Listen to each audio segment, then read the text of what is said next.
Salam kembali sahabat-sahabatku, sahabat NKRI, sahabat Nusantara yang mencintai tegaknya negara Republik Indonesia. Ya, kali ini saya masih tertarik bicara tentang Anies Baswedan. Tidak habis-habisnya memang bicara tentang Anies Baswedan yang mana gerakan politiknya terus-menerus menunjukkan hasrat, ekspektasi, dan nafsunya ingin berkuasa di Republik ini semakin terlihat, mampu menempuh segala jalan, segala jalur yang ingin dia lalui demi hasratnya.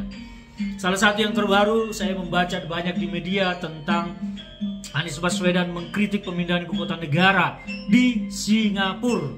Bukan di dalam negeri, tetapi di Singapura. Ya, bagi saya ini menarik sekali. Anies Baswedan menyampaikan bahwa proses pemindahan IKN ini minim proses politik, padahal undang-undangnya pun itu dilakukan dan diselesaikan, dibahas oleh DPR melalui sebuah proses politik yang paripurna. Masyarakat tentu tidak bisa dilibatkan secara utuh dalam menentukan nasib pemindahan ibu kota ini. Karena apa? Apakah kita harus melakukan referendum untuk pemindahan ibu kota ini? Jadi pelibatan publik seperti apa yang mau diharapkan Anies Baswedan? Bukankah ini sudah melalui kajian, studi segala macam? Sudah. Dan proses politiknya paripurna di DPR. Jadi kalau Anies Baswedan menyampaikan ini minim proses politik dan minim pelibatan publik, saya pikir Anies Baswedan ini hanya sedang mengarang sebuah narasi agar terlihat dia lebih mencintai Indonesia daripada orang-orang yang sudah bekerja untuk kemajuan bangsa ini. Pemindahan IKN ini adalah untuk kemajuan bangsa. Tapi yang paling besar sekarang yang saya mau pertanyakan kepada Anies Baswedan adalah mengapa Anies Baswedan mengkritik pemindahan ibu kota ini di luar negeri, bukan di dalam negeri?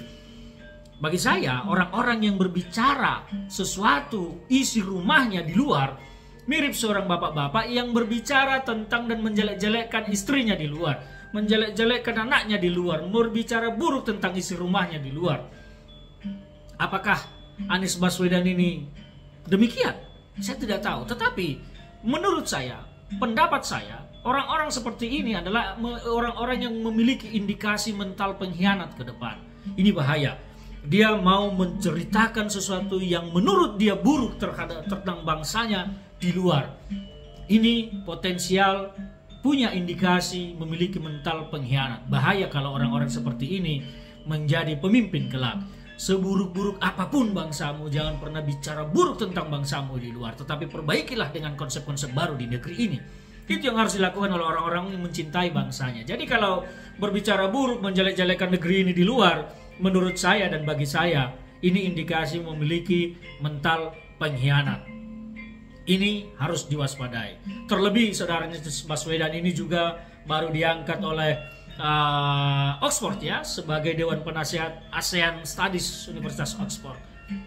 Kita tahu Eropa sekarang bagaimana terhadap Jokowi presiden kita, dan kita tahu bagaimana Jokowi sedang melawan keangkuhan, kesombongan Eropa yang ingin mengatur negara kita. Dan mengapa Eropa ini sekarang menjadikan Anies Baswedan seperti sebuah atau seseorang yang bisa diperalat untuk mencapai cita-cita mereka.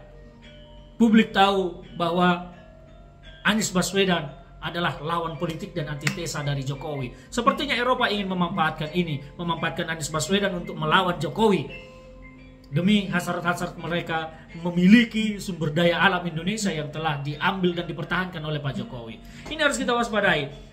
Makanya saya menyatakan bahwa jangan-jangan saya bisa menduga orang-orang seperti ini adalah orang-orang yang punya mental pengkhianat ke depan. Saya tidak mau dipimpin oleh orang-orang yang punya mental pengkhianat. Saya mau dipimpin oleh orang-orang yang mencintai Indonesia, yang siap berkorban untuk bangsanya, yang berbicara baik tentang bangsanya dan membangun bangsanya tanpa menjelek-jelekkan negerinya dimanapun.